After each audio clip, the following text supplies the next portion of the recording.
Welcome back to Honest Straightforward Reviews, guys. I am bringing to you today a comparison between the latest and greatest M1 iPad Air that just got released in 2022 with a very old iPad Pro 10.5 inch which got released back in 2017. Now you guys might think this might be an outdated comparison, but let's see if it's worth it to hold on to your iPad Pro or get it really cheap secondhand. Now before I continue, I'd like to let you guys know that this channel is completely funded by myself. I'm a one-man show, so if you appreciate that, please do subscribe as it helps out massively. I'm not going to do a whole unboxing. I have an unboxing of both of these on the channel. I'll bring them up on the right side very soon. You can have a look at those if you want to.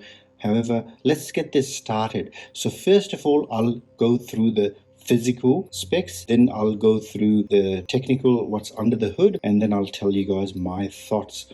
Both of these, starting off, the chargers are very different. So an iPhone charger would charge this, a MacBook charger would charge this. So it's a USB-C charger, whereas this one gets a lightning charger. I appreciate the lightning charger a bit more because I'm still stuck with an iPhone to be able to have to charge it through lightning, and I have a quick charger, so I use a MacBook Air charger to charge my iPhone. So this charges within 2 hours on that, whereas this I charge it on my MacBook Pro charger, which is a 96-watt charger. Now other than that, the cameras, to your surprise, it might be a bit surprising, they're the exact same. Okay, they're both 12 megapixel true tone flashes. The flash is a bit smaller on here, this one is a bit bigger. However, that's basically it. The only difference between them are video recording. So the video recording on this is maximum is 4K 30 frames per second. This does it at 60 frames. Both are very mediocre when it comes to video, and also photos are very mediocre as well on both. This has auto HDR,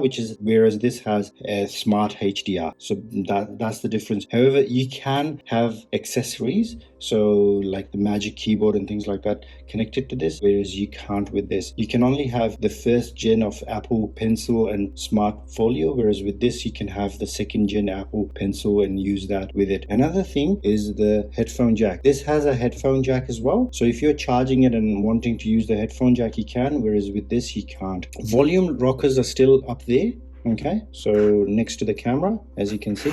Let's flip this around. Now this has a smart connector down here. The front camera, the difference is 7 megapixel to 12 megapixel, and that's basically it. Other than that, the power button, which is up top over here for this, and same for this guy, the power button is just a power button on the old one, whereas it's a fingerprint ID on this one. Now in regards to the fingerprint sensor, it's on here. Before I tell you guys a little bit more, I appreciate the small bezels on here, and I do like the smaller bezels on the iPad Air compared to the iPad Pro. The iPad Pro, I feel like it's too small, and that it has Face ID camera over here, and most of the time I'm in landscape mode and I'm blocking the Face ID camera, and I gotta turn it around to make it work and things like that. And another thing, the Pro, that annoys me is the bezels are really a bit too thin, and all the time I'm touching the screen and I'm making it do stuff, whereas with this I don't feel that is the problem, but I'm still a bit aware of it. Whereas with this, as you can appreciate, the bezels are quite thick, and that really gives me wiggle room to hold it and just play around with it, and it's still very comfortable. Regarding the screen, they're both the same. They're both just over 2K, and they're both at 264 pixel density. Okay, so they're the same screen. The only difference is this is locked at a 60 hertz display, which is quite strenuous on your eyes, whereas this has ProMotion, which is 120, double. It's older, but it's got double the refresh rate, which is a real deal breaker for me. I'd like to let you guys know this is a bit taller, this is a bit wider. Thickness is exactly the same on both. This is a bit heavier as well, about 10 grams heavier than this guy. You can find this one 64 to 256 gigs, and if you can get your hands on this goes up to 512 gigs as well. All right, let's go on to the internals. This is powered by an A10X Fusion chip, okay, whereas this is powered by the massive M1 chip. The M1 chip with the 8 gigs of RAM is absolute a powerhouse, and it's got the 8 cores of GPU as well. This guy has a pretty strong GPU. However, it does everything that I need it to do. I really appreciate the screen as well. The only thing that where I would feel a bit iffy is where I'm playing PUBG Mobile games, for example. So PUBG Mobile has a setting where you can bump up the refresh rate from 60 to 90. You can't on this guy. I think it doesn't have the power, or PUBG just hasn't gotten around to it. I feel like the GPU does, because the GPU is quite strong, and I've had that kind of refresh rate not being bumped up to the iPhone 13 Pro Max as well. And so that's saying a lot. So the 13 Pro Max has the A15 chip, whereas this has an A10 chip, but the A10 chip here. So I think that's more of a PUBG thing. Whereas on this guy, the M1 is more than capable of bumping the game to 90 FPS. However, the screen is limiting, so the screen doesn't allow it. The M1 chip in the iPad Pro does allow it to be bumped up to 90 FPS, so it's being limited by the screen. Another limitation I would like to talk to you about is the iPad OS. So iPad OS is really great. Everything that this does exactly the same without any lag. I don't feel there's any lag for the programs I use, all the applications I use. For the Apple Pencil is a bit laggy if you're used to this. However, with the 120 Hz display, you appreciate a lot more and your eyes hurt a lot less. I've got really sensitive eyes, whereas this one, they get fatigued quite quickly. Now, what do I mean by limiting? So I feel like the M1 chip is capable of so much. I have an M1 13-inch MacBook Pro,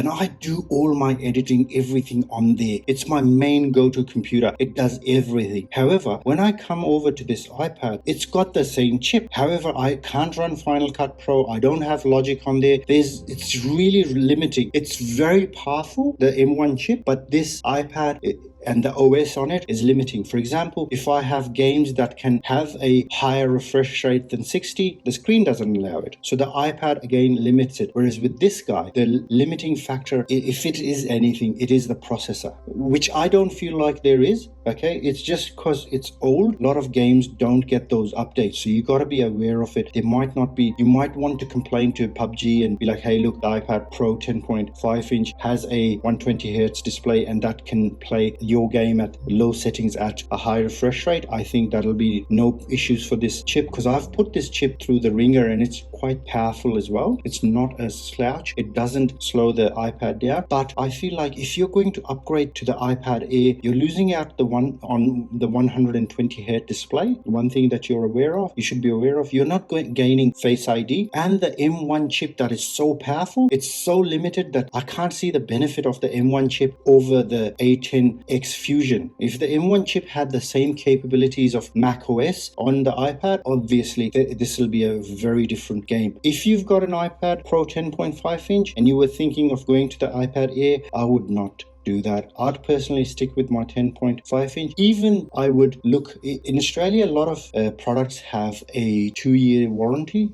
because of the law here, and sometimes if Apple replaces it, it gives you another 2 years. Now, for some reason, this iPad had broken on me twice and they replaced me, so this is still under warranty to this day, and it's under warranty to 2024. I just had it replaced because one of the pixels died on me, but that's not the iPad's problem. That's more of a screen just dying. The screen is better on this a tiny bit, but that's about it. But this refresh rate is just crazy phenomenal. So if you can get your hands on a working, really good, well looked after iPad Pro 10.5 inch, I would personally stick with this guy. I wouldn't consider the iPad Air. I would actually consider the iPad Pro if you are thinking of upgrading from the iPad Pro here, but I would stick with this guy. I have looked online, I've seen them for $350, whereas this is for $900. $350 over $900, you do the math. This is a very cheap buy, very powerful iPad, and even the iPad Pro 11 inch, the M1, is quite limited because of the software, the iPad OS. Alright guys, that's basically it. Let me know in the comments below what you guys thought about my review, and which one would you go for? Would you consider an upgrade, and why? And if you wouldn't, let me know why not. Thank you so much for sticking to the end. I really appreciate it. Take good care. Bye bye.